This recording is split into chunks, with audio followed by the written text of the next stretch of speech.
Aman wiped the sweat from his forehead as he closed the metal shutter of his small workshop halfway. It had been a long, exhausting day. Motorcycle engines, punctured tires, and noisy customers who never seemed satisfied.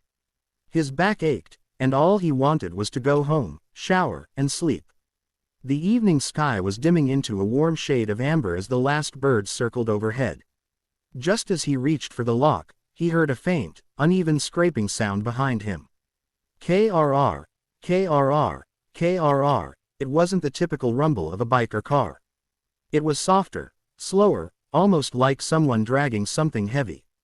Aman turned around. A young woman, maybe in her mid-20s, was struggling to push a wheelchair toward him. The chair was old and creaky, the wheels bent at odd angles, and the seat fabric torn in several places. Her hands trembled from effort, but her expression remained calm and steady, as if she had grown used to fighting small battles like this every day. "Is this the mechanic shop?" she asked, trying to catch her breath. "Yes," Aman replied, stepping forward.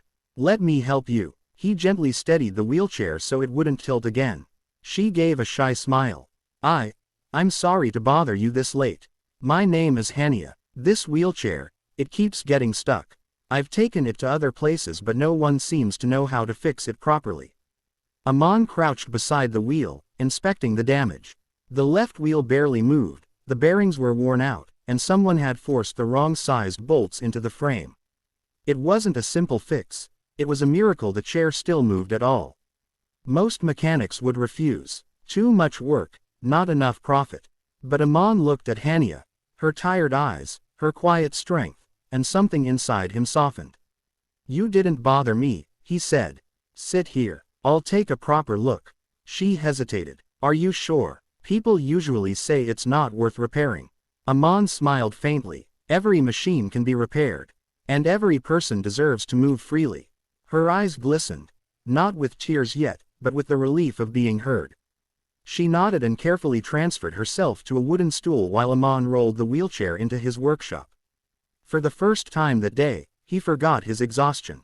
Something told him this wasn't going to be just another repair job. It was going to matter. Inside the dimly lit workshop, Aman pushed the wheelchair onto his old metal stand. The smell of engine oil, metal dust, and grease filled the air.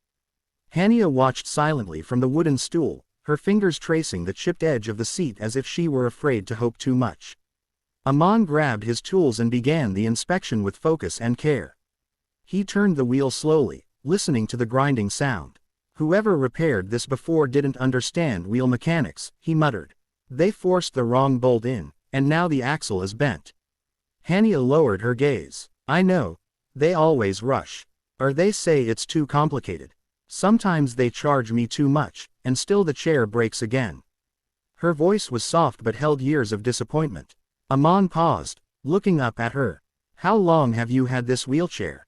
7 years. She smiled faintly. "It's old and slow, but it's the only one I can afford." Aman nodded slowly, then returned to work. He removed the damaged bearings, replaced rusted screws, and rewired the tiny brake mechanism that had nearly snapped. With each step, he grew more irritated, not at her, but at the way she had been treated.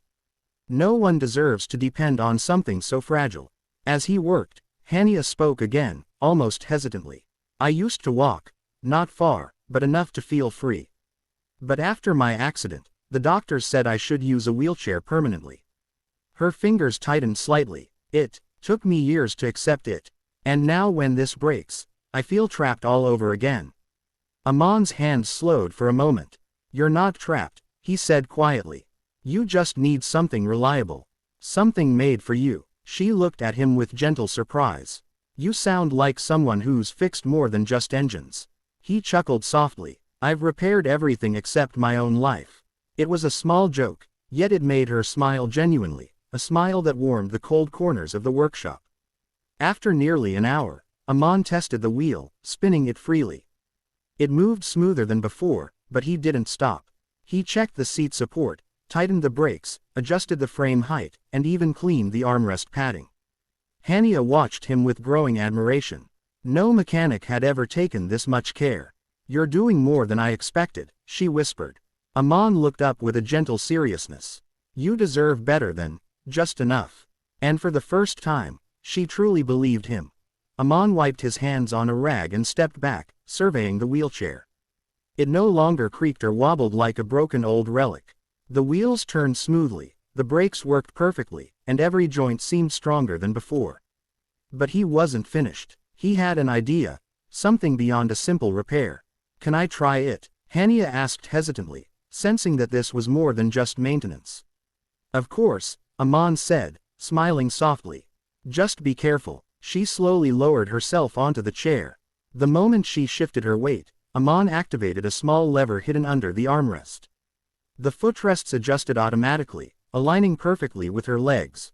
Her eyes widened. "How?" Aman grinned. "A little upgrade, something to make it easier for you to move around." He guided her outside into the fading sunlight. The wheelchair, though small, now had a custom electric motor subtly attached under the frame, a hidden battery pack, and sensors he had wired to the joystick. It looked ordinary, but it moved like a dream. With just a gentle push on the controls, Hania glided forward effortlessly, the chair responding as if it anticipated her thoughts. Tears welled up in her eyes. I can move without struggling. I can go anywhere." "Yes," Aman said softly. "I wanted you to feel free again." She spun around slowly, her laughter mixing with the warm evening breeze. For the first time in years, she felt unshackled. Every bump on the pavement felt like a gentle nudge, every turn effortless. She stopped, staring at him in disbelief. I don't even have words. This is more than I ever hoped for." Aman shrugged modestly. "I just thought you deserved more than a repaired chair. Something that gives you confidence, not limits." Hania's hands trembled as she reached out to touch his shoulder. You don't know what this means to me. People told me I'd never feel independent again. You gave me that back." Her voice broke, and tears slid down her cheeks. Aman looked away, pretending to inspect the wheelchair but secretly moved by her emotion. "Thank you, from the bottom of my heart," she whispered. "You're welcome," he replied quietly, a warmth spreading through his chest. "Just promise me you'll use it to chase everything you've ever wanted. Don't let anyone tell you limits are permanent." For the first time in a long while, Hania felt hope bloom inside her.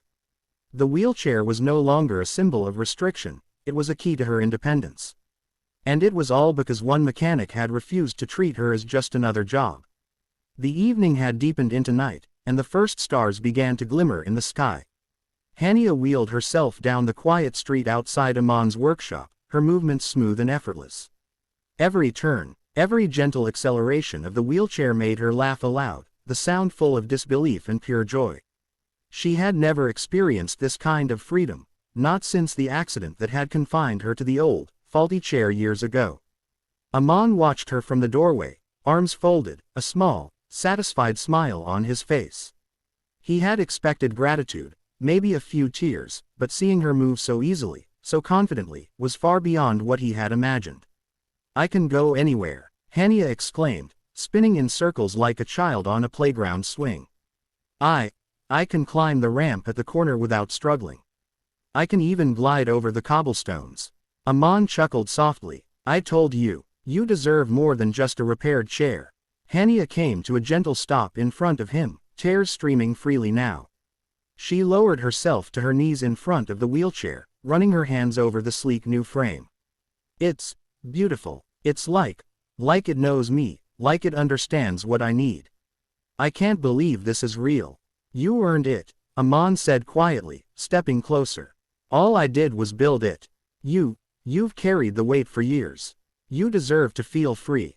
Her lips trembled as she looked up at him, her eyes glistening with emotion. I thought independence was gone for me forever. But now I can live again. I can go to work, meet friends, travel, even dream bigger. I can chase life, not just survive it." Aman felt a lump in his throat. Most people never realized the power of a simple act, fixing something broken. But sometimes, that simple act could transform a life entirely. Hania's hands reached for his, holding them tightly.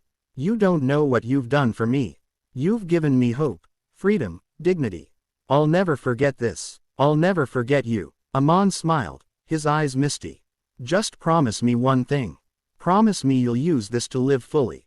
That's all I ask. She nodded, her tears spilling over into a joyful laugh. I promise. As she wheeled herself down the street again, faster than ever before, Aman watched her disappear into the night. The old, beaten wheelchair was gone, replaced by a symbol of possibility, strength, and hope. And for the first time in a long while, Aman realized that sometimes, the smallest acts, an extra bolt, a hidden motor, a little care, could change someone's world forever. Hania's laughter echoed back to him, a melody of freedom, gratitude, and new beginnings, leaving both of them with hearts overflowing.